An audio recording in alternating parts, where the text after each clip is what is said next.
नमस्कार। श्रीलंका में जवाबदार देश छोड़कर पलायन कर गए। हमारे यहाँ नगरीय निकाय चुनाव के नतीजों में विपक्ष को सत्ता से दूर किया गया। इस फैसले में थोड़ा सा अंतर है। लंका में जनता के डर से शासक भागे, यहाँ जनता के निर्णय के बाद शासकों की नींद खुली और प्रशासकों को इशारे से बताया गया कि नगर सरकार का अगला मुखिया कौन होगा। ईवीएम मुंह ताकती रह गई और कई प्रत्याशियों का दुर्भाग्य हावी हो गया और अश्वत्थामा हता इति नरोवा कुंजरोवा। अब आप नगरीय निकाय चुनाव की हकीकत से पूरी तरह से वाकिफ हो गए होंगे। युधिष्ठिर के इस वाक्य में, इस नगरीय निकाय चुनाव में प्रशासन और शासक दोनों की भूमिका छिपी है। युधिष्ठिर ने अपने जीवन काल में एकमात्र आधा झूठ बोला था। यही वजह रही कि युधिष्ठिर के कैरेक्टर पर अविश्वसनीय होने का दाग लगा। उज्जैन नगरीय निकाय में वही श्लोक दोहराया गया। यहां भी किसी एक अधिकारी ने अपनी विश्वसनीयता को मात्र गुडबुक में आने के लिए खो दिया। आगे आप समझदार हैं। अब बात करते हैं उज्जैन शहर में चल रहे सट्टे और सटोरियों की। 2 जुलाई को गीता कॉलोनी में एक बड़े सट्टे कारोबारी रवि पमनानी के घर में पुलिस ने बड़ा विचित्र छापा मारा। यहां लगभग 18 लाख की नकदी और 4-5 किलो सोना बरामद हुआ। बेहद नाटकीय ढंग से यहां पुलिस की साइबर और क्राइम ब्रांच ने कार्रवाई की। यह कार्रवाई सीएसपी विनोद मीणा के नेतृत्व में की गई। अब हम आपको एक ऐसी हकीकत से वाकिफ कराना चाहते हैं जिससे आम जनता कोसों दूर है। इतने बड़े सट्टे कारोबार की सूचना क्या सिर्फ क्षेत्र के टीआई को होना चाहिए थी, या इसके लिए वरिष्ठ अफसर भी जवाबदार थे? क्या वरिष्ठ अफसरों को पहले से कुछ दिखाई नहीं दिया? सवाल ये खड़ा होता है कि इस मामले में पुलिस के सभी वरिष्ठ अधिकारी क्या इनोसेंट हैं या फिर वे इनोसेंट बनने का नाटक कर रहे हैं? रवि पमनानी कोई एक दिन में इतना बड़ा सट्टा कारोबारी तो हो नहीं सकता। जब सब कुछ इतने सामंजस्य से चल रहा था तो अचानक पुलिस को इतना ईमानदार बनने की जरूरत क्या पड़ी? दरअसल इस पूरे मामले में सीएसपी विनोद मीणा वास्तव में बहुत सारी स्थितियों से अनजान है।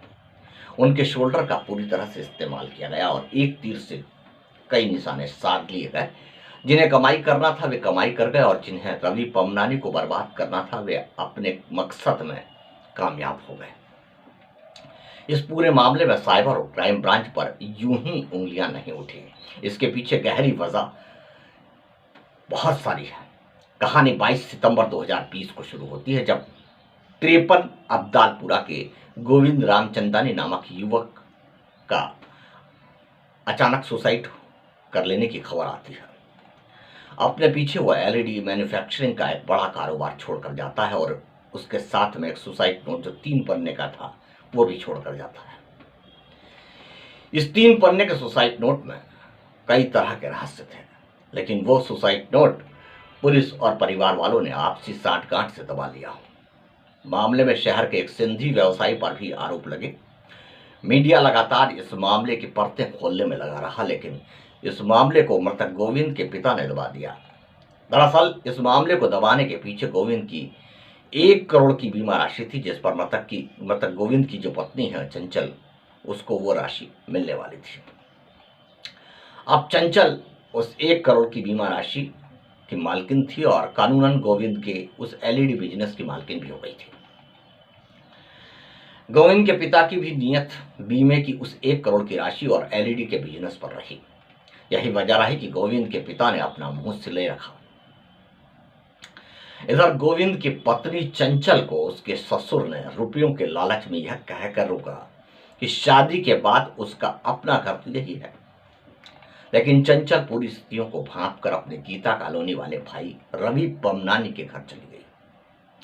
अब आपको समझ में आ गया होगा कि रवि पमनानी का लगभग 2 साल पहले सुसाइड करने वाले गोविंद रामचंदानी का क्या रिश्ता था। दरअसल गोविंद रामचंदानी और रवि पमनानी आपस में जीजा साले थे। इधर गोविंद के पिता और भाई हरीश रामचंदानी को 1 करोड़ की बीमा राशि और एलईडी का बिजनेस हाथ से जाता दिखा तो उन्होंने पहले मृतक गोविंद की पत्नी चंचल को समझाने की कोशिश की कि वो घर लौट आए और वहीं रहे। लेकिन जब वो नहीं मानी तो मृतक गोविंद के भाई हरीश रामचंदानी ने चंचला के भाई सटोरिये रवि पमनानी को पहले तो समझाया कि वो उसकी बहन को अपने देवर के साथ भेज दे, लेकिन जब चंचल के भाई रवि पमनानी ने अपनी बहन चंचल का साथ दिया तो हरीश के तेवर सातवें आसमान पर पहुंचे और उसने यहां तक कह दिया कि वो उसे बर्बाद कर देगा। सटोरिये रवि पमनानी को बर्बाद करना बहुत आसान था, क्योंकि रवि पमनानी के सट्टे कारोबार और उसकी गीता कॉलोनी में बने बंगले की नींव से लेकर फिनिशिंग तक की जानकारी हरीश के पास इसलिए थी क्योंकि वो मृतक गोविंद के साथ, जब गोविंद जिंदा था तो गोविंद के साथ रवि पमनानी के घर आया जाया करता था। इधर हरीश का उठना बैठना साइबर और क्राइम ब्रांच के लोगों के साथ भी था। सो डील तय हुई। आखिरकार सटोरिये रवि पमनानी के बंगले पर कब और कैसे छापा मारा जाए, इस कार्रवाई में हरीश ने सामंजस्य बैठाया और वो इतना गहरा था कि पुलिस की पूरी प्लानिंग ही हरीश के साथ बैठ कर की गई। हरीश ने यहां तक बताया कि तिजोरी किस रूम में किस नंबर की टाइल्स को खोदने पर निकलेगी।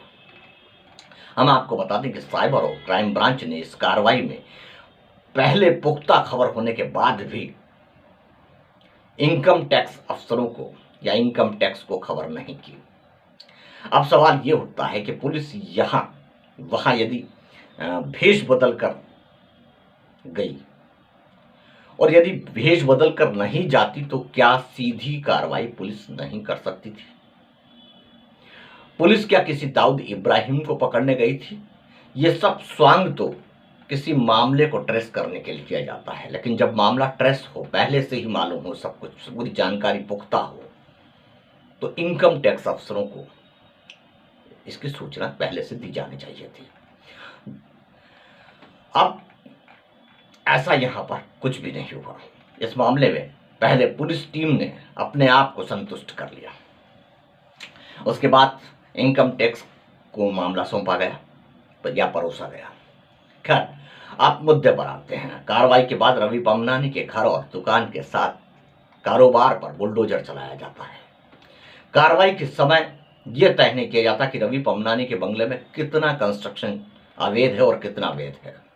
पुलिस ने रवि पमनानी के फ्रीगंज के जो एक कॉम्प्लेक्स है उसकी दुकान को भी अवैध बताकर तोड़ दिया। उसके ठीक पीछे जो मुखबिर है हरीश रामचंदानी, उसकी दुकान है। यानी कि रवि पमनानी की सेंट्रल वाली दुकान, बीच वाली दुकान, कॉर्नर वाली दुकान अवैध हो जाती है और उससे सटी दुकानें वैध हो जाती हैं। यानी आप अंदाजा लगा सकते हैं कि पुलिस किस कदर पक्षपातपूर्ण कार्रवाई कर रही है। पुलिस अब नगर निगम का काम भी करने लगी है। इस घटना के बाद जब पुलिस की पक्षपातपूर्ण एक तरफा कार्रवाई की, मीडिया ने भर्त्सना की, तो पुलिस को लगा कि शायद अब कुछ ज्यादा गलत हो गया है। हम आपको पहले से ये स्पष्ट कर देना चाहेंगे कि हम रवि सटोरिये या रवि पमनानी से कोई भी सिंपैथी बिल्कुल भी नहीं रखते। यदि कानून को यह हाथ में लेता है और अवैध कारोबार करता है तो उसके विरुद्ध कड़ी कार्रवाई होनी चाहिए। रवि पमनानी को किसी भी हालत में नहीं छोड़ना चाहिए, लेकिन कानून सबके लिए बराबर होना चाहिए। यदि सटोरियों के विरुद्ध कोई कार्रवाई या कोई मुहिम चलना चाहिए थी तो सबसे पहले जयेश आहूजा या जयेश शाह जो है उसके विरुद्ध कार्रवाई होनी चाहिए थी। वो तो अंतर्राष्ट्रीय स्तर का सटोरिया था। उस पर पुलिस ने कार्रवाई तब की जब पुलिस को रवि पमनानी के बंगले पर हुई सिंगल कार्रवाई की खूब भर्त्सना मिली। आज पुलिस ने उसके एक अवैध निर्माण को कल ढाया है। इसके पहले सटोरिये पप्पू राय, मेट्रो टाकीज के पास एक सटोरिया जो तिवारी करके था, यहां भी कार्रवाई की गई थी, लेकिन पुलिस ने उसके मकान को छोड़ दिया। मेट्रो टाकीज के पास के एक जो सटोरिया है तिवारी, उसको तो पुलिस ने पूरी तरह से छोड़ दिया, जबकि उसने पुलिस के साथ में जबरदस्त अभद्रता की थी।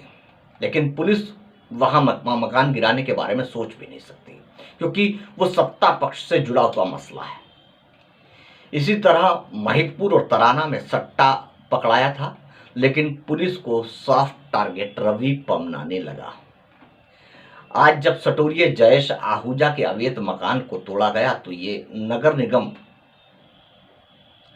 यह कहती है कि हमने धारा 370 का नोटिस कल ही दिया है। नगर निगम के ये जनाब सच्चाई कबूल कर गए और हमें तो पुलिस ये बताती है, नगर निगम के अधिकारी बोलते हैं कि हमें तो पुलिस ये बताती है कि कौन से बदमाश का घर गिराना है।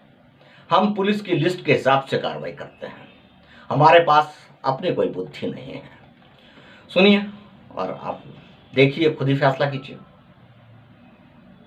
आदरणीय क्या है, हमें जो है ये जो सूची मिली है उनकी, वो पुलिस द्वारा मिली है, तो उन्होंने आइडेंटिफाई किया है कौन कौन सी इनका है। पर मैं सोचते हैं हम सबसे कार्रवाई की हमने।